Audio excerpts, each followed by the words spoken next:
and welcome to the horror show. I'm Morgan. I'm Cecil Laird. And this week we're going to be reviewing No One Lives from 2012. Note to self, do not order the fish. Hey, are you guys from around here? Please, we don't want any trouble. Don't. Yeah, don't. You're not the type. Trust me, I know the type.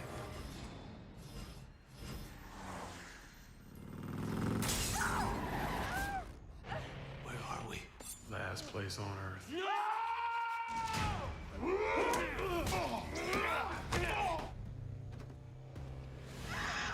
What were you doing in the trunk of that car? No, you killed him, right? Please tell me he's dead.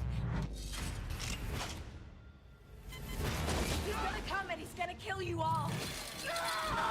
Directed by Ryuhei Kitamura, and the movie is sort of it's an action, almost grindhousey, gory horror movie. It starts off with a man and his, what we kind of believe is his girlfriend riding in a car, and they're moving for whatever reason. He just wants to relocate, and then they happen across a group of thieves that have just failed in their most recent heist, and one of the thieves wants to try and make his mistake from the heist right, so he opts to try and take the possessions of this man and woman. Unfortunately, after they decide to do so, they realize that they bit off a bit more than they can chew when they find out that the man is actually a bit of a serial killer. So a little bit interesting that way, and then they realize that the man is actually going to be coming for them because they not only took his car and his belongings, they took something else that's pretty important to him as well. And we're not going to give anything away. Obviously, this isn't the spoiler review. You can watch that here, exactly, in just a minute.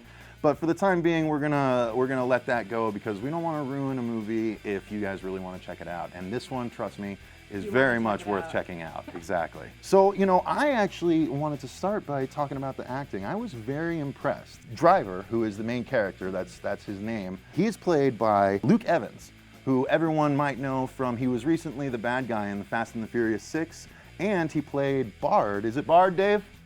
Bard. He played Bard in The Hobbit 2 that just came out, The Desolation of Smaug, whatever that movie was. He was also in The Raven.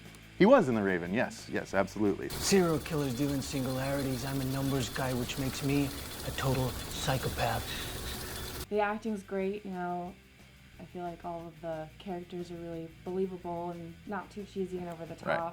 Now, as far as the cinematography goes, I wanted to touch on that because I thought they did an excellent job. The director really knew how to set up a camera in order to play the tension and to reveal what needed to be revealed when it needed to be revealed. There's all kinds of angles that you don't think something's going to come, and then it does, and they did a really, really great job with that. So the cinematography was very accomplished. In the cinematography, how you were saying, you know, they show things just right. Right. It definitely is a bloody movie. It's a gory movie, but it could have been a lot worse.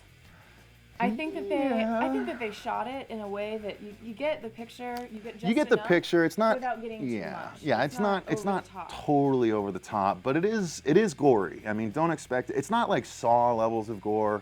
But it's definitely not like the trend of the supernatural horror movies that have been coming out recently where it's less blood, more jump scares. Oh, right. No, I mean, it's a slasher movie. It totally is. Absolutely. And all the gore that comes with it. I think that people that don't necessarily like to see all of the little details, right. you still might really like this movie because it doesn't have all of the details. Right. It's got just enough. It's got enough to satiate your your bloodlust, but without going so over the top that every little thing is seen. Absolutely. And I think that there's an art to that. It was very well done. Not a whole lot of CG. Again, they just use a little bit of CG for like blood spray and things like that, just to amp it up. But for the most part, it's really all practical effects. And actually, the director specifically said he wanted to go old school practical effects, where they have a hollow table where an actor lies in to do a gag in the movie, and I'm not going to give away which one, but they, you know, he specifically wanted those practical effects to harken back to the 80s, you know, and those kinds of movies that really went for it when it comes to horror and gore. Gives you more of a, you know, guttural sense of the reality of that maybe this could happen. Absolutely. Maybe this could happen. And you certainly don't want to happen across a man like Driver, let alone cross him in any way. So again, we can't really go into too much detail. There's lots of twists and turns, and so we definitely don't want to give anything away. Absolutely. But hopefully we've sparked your interest in checking it out, and you definitely want to check it out. It's really worth it, you guys. It could conceivably one of those that you just go back to, you know, once every year, once every couple of years, because I feel like it's got all the fun aspects that you look for in a horror movie like that. Fast-paced, and it's definitely fun. Absolutely. It's a good time. Yeah, It's a good time. absolutely. So give it a try, you guys. We appreciate you watching this episode. Remember to like, favorite, and subscribe. Follow us on Twitter at HorrorShow666. And you can email us at thehorrorshow666@yahoo.com. For today, comment and let us know what your favorite anti-hero horror movie is. Absolutely. Thanks for watching, you guys. And remember, stay scared.